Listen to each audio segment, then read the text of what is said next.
আজকে বেরিয়ে পড়েছিলাম বরের পকেট বাঁচানোর জন্য আর রেস্টুরেন্টের বিল বাঁচানোর জন্য, রেস্টুরেন্টের মতো খাবার দাবার, তাই জিনিসপত্র তো কিনতে হবে, রাত্রিরটাও হয়ে গিয়েছিল। তো কি হয়েছে, এদিকে বাজার টাজার তো সব খোলাই থাকে। আমরা খুঁজছিলাম বাজারের main spring onion, finally spring onion পেয়ে গিয়েছি। তার দাম কত জানো? 300 টাকা করে কেজি। বাবা, মাংসের থেকেও বেশি। তারপর রথ এসে গিয়েছে, রথের জিনিসপত্রও কিনছিলাম। ফুল কেনার পর বাড়ি এসে চট জলদি আমি আর বসে না থেকে এখানে মাংসটা ম্যারিনেট করে ভালো করে ভেজে নিচ্ছিলাম, কারণ আমি এখানে বানাবো চিলি চিকেন, তাও একটু অন্যরকম।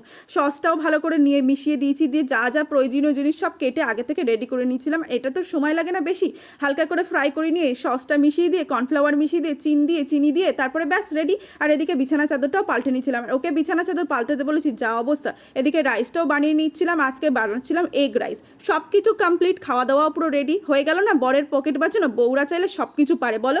সত্যি এরকম বউ থাকলে আর কি হয়। তারপরে খাওয়া দাওয়া করছিলাম সবাই মিলে আনন্দ করে, রাত্রির বেলা নায়ক মুভি হচ্ছিল, সেটা দেখতে দেখতে সবাই মিলে আনন্দ করে ঘুমিয়ে পড়লাম। আজকে মতো টাটা।